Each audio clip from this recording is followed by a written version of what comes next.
इसलिए गड़बड़ी की आत्मा से आप बाहर आओ, गड़बड़ी से बाहर निकलो।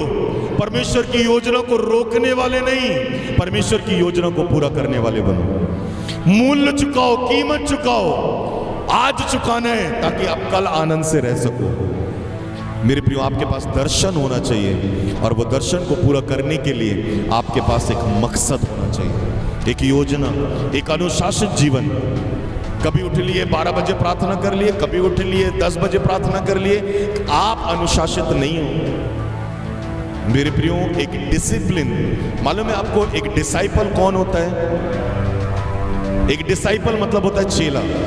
एक डिसाइपल कौन है? हम किसके चेले हैं? सच में यीशु मसीह के चेले हैं। आपकी लाइफ में यदि डिसिप्लिन है तो आप यीशु मसीह के चेले हो।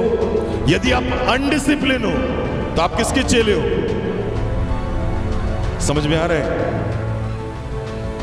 यीशु मसीह भोर को उठकर प्रार्थना करता था, रात भर प्रार्थना करता था।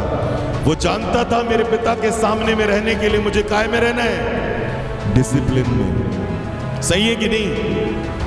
दुनिया के काम और घर के काम करने के लिए हम बहुत डिसिप्लिन में हो जाते हैं, लेकिन जहां प्रभु में काम करने की बात आए ना, तो हम बोलते हैं अरे कर लेंगे ना, इतना बजे जाना है, इतना बजे चले जाएंगे ना, अभी तो गाना ही हो रहा होगा, थोड़ी देर बाद प्रार्थना कर लूंगा, थोड़ी देर बाद संगति कर लूंगा। अनडिसिप्लिन में हो, और परमेश्वर अनडिसिप्लिन लोगों को कभी पसंद नहीं करता, याद रखो। इसलिए भूल में मत रहो। आपकी ब्लेसिंग जो आपको यहां से यहां मिलने वाली है ना, आप अनडिसिप्लिन के कारण से आपकी आशीषें दूर भी जा सकती हैं। कई लोग बोलते मेरे जीवन में 1 साल में तरक्की आ जाएगी। आएगी जी, प्रभु यदि आपके साथ में तो आप सक्सेस हो सकते हो, लेकिन आपको डिसिप्लिन की लाइफ जीना पड़ेगा। हाँ या ना? एक और सुनो, यीशु मसीह की आज्ञा को पतरस, याकूब, यूहन्ना और उसके चेलों ने नहीं माना। रात भर नहीं जगे, रात भर प्रार्थना नहीं किया। 3.5 साल तक उन्होंने प्रार्थना नहीं किया। प्रभु ने कहा मेरी आज्ञा मानोगे तुम्हें आशीष मिलेगा, कहा था कि नहीं कहा था? लेकिन जब यीशु मसीह ने कहा अब जाओ और मेरी आज्ञा को मानो, 10 दिन आराधना की, 10 दिन प्रार्थना की, डिसिप्लिन बनकर कितने दिन तक रहे? 10 दिन तक। आग आई कि नहीं आई? आशीष आई कि नहीं आई? प्रभु की सामर्थ आई कि नहीं आई? मैं आपसे कह रहा हूं वो 11वां दिन आपकी आशीषों का होगा यदि आप 10 दिन तक एक डिसिप्लिन लाइफ जीते हो। हालेलुया। इसलिए प्रभु के साथ में ईमानदार और वफादार हो जाओ, कलीसिया के साथ में ईमानदार और वफादार हो जाओ। यदि मेरे प्रियो आपको दर्शनों में बढ़ना है, एक दर्शन में जब आप शामिल हो तो आपका दर्शन भी पूरा होगा। बाइबल कहती है तू मेरे अभिषिक्तों का खेत को सींच, तेरा खेत भी क्या होगा? सींचा जाएगा। लोग बोलते हैं हम किसी के अधीन नहीं रहना चाहते, हम किसी के दर्शन में शामिल नहीं होना चाहते। आपका दर्शन भी खोखला होगा, आप कभी भी वो चीजें नहीं पा सकते।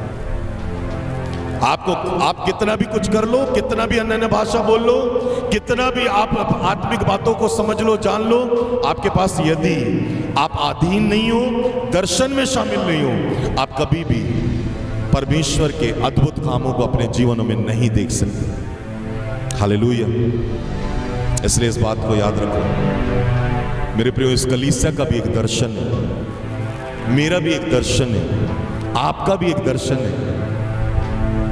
और यदि जिसके पास में दर्शन नहीं है वो क्या है?